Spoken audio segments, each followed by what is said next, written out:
तो फिर दोबारा उत्तर प्रदेश का सीन, यूपी। हुआ क्या, उत्तर प्रदेश में जिनने बताया उनकी मामा की लड़की के साथ ही हुआ था। तो बोलते हैं ना कि आप रोड पे टोटका रखा देख लेते हो, तो कहीं नींबू कहीं कुछ कहीं कुछ, कुछ लोग इस चीज़ पर बिलीव नहीं करते और कुछ लोगों से गलती हो जाती है। तो उनके मामा की लड़की कॉलेज जाती थी, घर से मेरे ख्याल से 2-3 किलोमीटर था, तो पैदल पैदल जाती थी, पैदल पैदल आती थी। एक दिन वो आई घर में, और घर में आने के बाद धीरे धीरे उनकी तबीयत खराब होनी स्टार्ट हो गई। ठीक है, जब तबीयत खराब हुई तो उस चीज़ को 15 दिन हो गए, 1 महीना हो गया, 2 महीना हो गया। अब आप एक चीज़ देखना, ये इंडियन मेंटालिटी में है कि हम क्या होते हैं ना कि जिनकी तबीयत खराब हो जाती है वो लोग एक्चुअल डॉक्टर के पास न जाके केमिस्ट के पास जाते हैं पैसे बचाने के लिए, कि मेरे सर में दर्द हो रहा है दवाई दे दो। तो केमिस्ट भी नॉर्मली हाल वगैरह देख के कुछ दवाइयाँ वगैरह दे देते थे कि ये दवाई ले लो, ये ले लो, वो ले लो। 3 महीने बाद उस लड़की की तबीयत बहुत ज़्यादा खराब होनी स्टार्ट हो गई। तो उन्हें ये चीज़ समझ में आ गई कि यार तबीयत बहुत ज़्यादा खराब हो रही है और ये दवाइयों से काम नहीं चलेगा। तो वो लोग जो फैमिली मेंबर्स है उसे डॉक्टर के पास लेके गए। डॉक्टर ने उनको बहुत डांटा कि तुम्हें शर्म आनी चाहिए कि तुम्हारी लड़की, इतना ज़्यादा बुखार हो रहा है, इसे 3 महीने से तबीयत खराब है, तुमने अभी तक हॉस्पिटल नहीं पहुंचाया इसे। उनके बोलने पे इन्होंने कहीं से पैसा उठाया और ये लोग हॉस्पिटल लेके चले गए। अब हॉस्पिटल को कितना ही अफोर्ड कर पाएंगे, वहां पर वो लड़की 1 महीना रही, ठीक हो गई। जैसे ही डॉक्टर बोलते ना डिस्चार्ज कर दो, उसी दिन रात को उसकी तबीयत एकदम बहुत ज्यादा खराब, और डॉक्टर सर पकड़ लेते कि यार ये चीज समझ नहीं आ रही भाई, अचानक से जैसे ही डिस्चार्ज की बात आती है इस लड़की को हो क्या जाता है, तबीयत रातों रात एकदम से बहुत खराब। फिर दोबारा बोलते नहीं नहीं अभी डिस्चार्ज नहीं कर पाएंगे, थोड़ा सा और रोकना पड़ेगा। दूसरा महीना हुआ, 2.5 महीना हुआ, तो पेरेंट्स ने बोल दिया कि देखो हमारे पास इतना पैसा नहीं है, आप लोग कुछ करके प्लीज इसे डिस्चार्ज कर दो। फिर बोले ठीक है, डिस्चार्ज की फॉर्मेलिटीज कर लो। भाई शाम के अंदर फिर दोबारा उस लड़की की तबीयत ऐसी हो गई, बहुत ज्यादा खराब। डॉक्टर नहीं समझ पा रहे, घर वाले नहीं समझ पा रहे, सब ऑब्जर्व कर रहे हैं कि यार अब इसको बोलते हैं ना जैसे टेक्निकल फॉल्ट है कि अचानक से कोई फॉल्ट आ गया, ऐसे ही इंसान की बॉडी में अचानक से कोई बीमारी अगर उभर के आ रही है तो अचानक से नहीं पकड़ी जा सकती वो।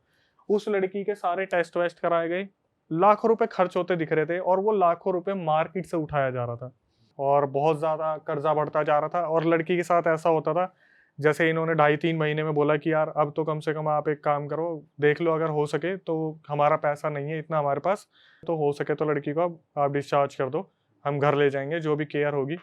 लेकिन होता क्या था ना, जब भी डिस्चार्ज की बात होती थी, शाम के अंदर, शाम के अंदर उसके अंदर ऐसे बदलाव आ जाते थे कि लड़की बुरी तरीके से तड़प जाती थी और घर तक पहुंच ही नहीं पाती थी। रिश्तेदार खुद बोलते थे कोई नहीं कोई नहीं, हम ज्वेलरी बेच देंगे, लड़की को रहने दो, लड़की के साथ कुछ नहीं होना चाहिए। तो इस चीज को होते होते 6 महीने हो गए, जहां पर लड़की सिर्फ हॉस्पिटल में ही है और पैसा बहुत ज्यादा फुक रहा है। 1 महीना, 2 महीना, 3 महीना, 4 महीना, 5 महीना, 6 महीना हो गया। जब 6 महीने बाद इनके रिश्तेदारों ने ना एक चीज बोली, बोले कि आप एक काम करो, आप ना इसके साथ साथ किसी से एक बार पता करवाओ कि कोई ऊपरी चीज तो नहीं है। डॉक्टर का बोलना था कि इस लड़की के साथ ना कोई स्प्लिट पर्सनैलिटी का केस है, जिसने अपने अंदर खुद को ना बीमार बना रखा है, कि जब भी डिस्चार्ज करने की बात बोलते तो वो फीमेल्स बाहर आ जाती है और बहुत दर्द दिखाना शुरू कर देती, क्योंकि टेस्ट में कुछ नहीं आ रहा। लेकिन होता क्या था, जब इसको बहुत ज्यादा बीमार होती थी इसके ऊपर ब्लड चढ़ाया जाता था, बहुत ज्यादा ब्लड चढ़ाया जाता था, अचानक से ब्लड की बहुत ज्यादा वीकनेस आ जाती थी, हीमोग्लोबिन और दूसरी दूसरी चीजें, तो ब्लड बहुत ज्यादा चढ़ता था इस पे, जिससे खर्चा बहुत होता था। क्या हुआ, इस चीज को 6 महीने हो गए।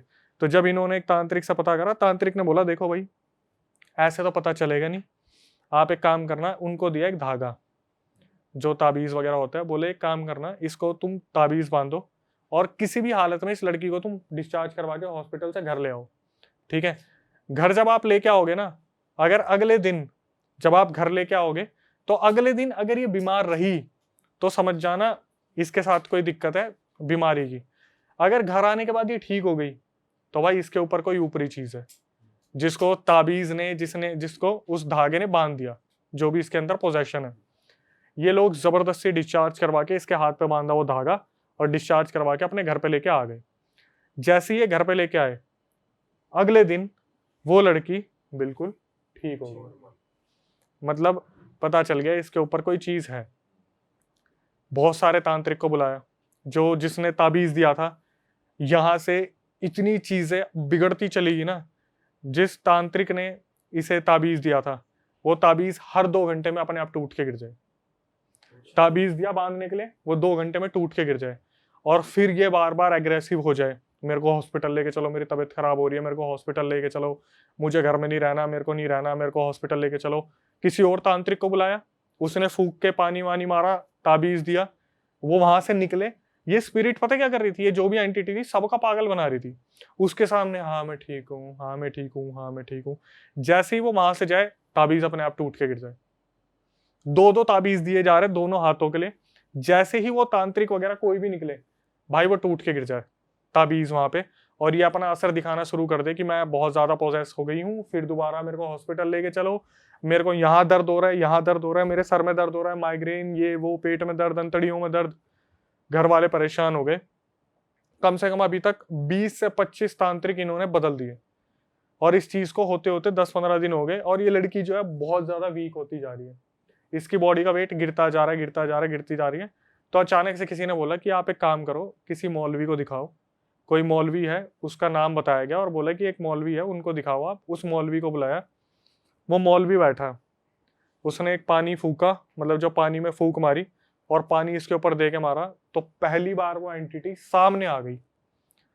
तो उससे पूछा कि हाँ क्या चाहती है तू, मारेगी क्या इसे? तो वो एंटिटी बोली कि मुझे ये लड़की बहुत पसंद है, इसे मैं अपने साथ लेके जाऊंगी।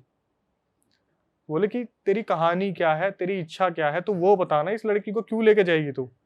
तो उसको वो बोली कि क्या कहते हैं, मुझे बस इतना पता है, मैं इसे नहीं छोड़ने वाली, मैं तो इसे लेके जाऊंगी। तो मौलवी ने एकदम से फिर पानी फूका, दे के मारा, वो लड़की वहीं की वहीं बेहोश होगी। मौलवी बोला ऐसा है, 2 दिन का टाइम दो मुझे, मैं कुछ ना कुछ इंतजाम करता हूँ, कुछ लेके आऊंगा जिससे इस लड़की को, जो एंटिटी है, पहले तो इसे पकड़ा जाए, क्योंकि एंटिटी पकड़ में नहीं आ रही। ठीक है, ये क्या करती है, बहुत समझदार है। जब भी इसके साथ कोई ऊंच नीच होती है, लड़की का शरीर छोड़ देती है उसी टाइम पे। बांध नहीं पा रहे, क्योंकि मौलवी पहली बार आया था, बांधने की कोशिश तो क्या ही करता, पहले जानने की कोशिश करी, वो एंटिटी निकल के भाग गई। तो मौलवी बोला कि मैं आऊंगा 2 दिन बाद, तब तक इसको आप संभालो। उस लड़की के लिए पता कितने ताबीज दिए थे? 6 ताबीज दिए थे। 2 चोटी पे बांधे, एक इस हाथ पे, एक इस हाथ पे, और 2 गले के लिए।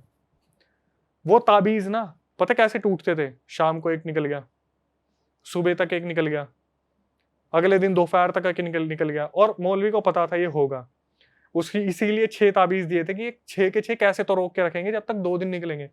2 दिन बाद वो मौलवी आया, उसने देखा सारे ताबीज उतर चुके हैं। खुद ही तोड़ती होगी वैसे। भाई वो तोड़ती नहीं थी, उसने बताया, जो बंदा है ना, उसने बोला ये सिर्फ लेटी रहती थी और ताबीज अपने आप खुल के गिर जाते थे। और 7 गांठें भी बंदी होती थी ना, 7 की 7 गांठें अपने आप खुल जाती थी। ऐसा भी हो सकता है वो जो एंटिटी उसके अंदर है वो खुद से ही करवा रही हो, तो खुद से हो रहा होगा ना, मतलब कर तो वो बंदी रही होगी खुद से। दीपक भाई, आप एक चीज को समझोगे, जब आपके घर में कोई होगा ना जो बहुत ज्यादा बीमार होगा, उसे कोई अकेला नहीं छोड़ता, हमेशा एक बंदा उसके पास रहता है। और ऐसा नहीं हो सकता कि कोई वॉशरूम गया वापिस आया तो 7 गांठें एकदम से खोल दी। लोग अपनी आंखों से देखते थे कि ताबीज जो बंधा हुआ है ना, वो अचानक से खुल के अपने आप गिर गया जमीन पे। जैसे मैंने बताया कि वो तोड़ के गिर दिया था, वो एक अलग सीन था। इसके हाथ में प्रॉब्लम थी कि इसके पास कहीं भी ताबीज बंध रहे थे, बालों से तो निकल जाते थे वो, कि ढीले हो गए तो छूट गए, हाथों से अपने आप निकल के गिर रहे थे।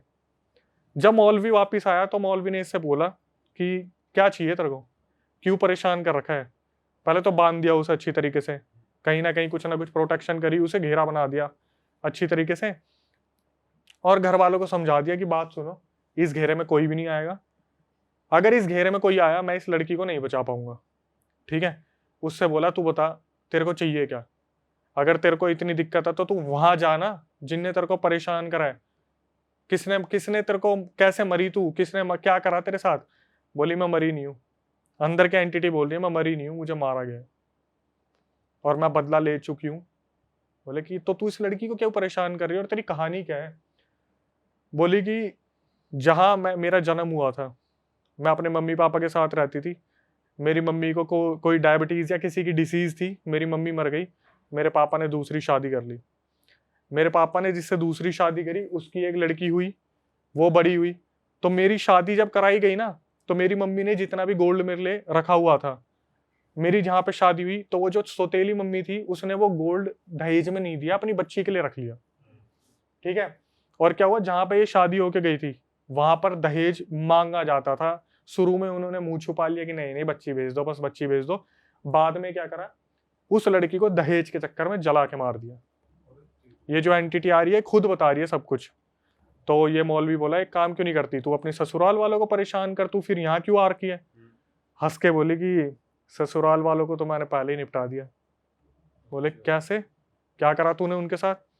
बोली कुछ नहीं, सबसे पहले मैं क्या कहते हैं अपने पति के पास गई, और उसके जो माँ बाप थे जिन्होंने मेरे को जला के मारा था, एक दिन गाड़ी में कहीं किसी काम से जा रहे थे, मैं अपने पति के अंदर आई, गाड़ी सीधा पहाड़ी से नीचे कूदवा दी, तीनों जने खत्म।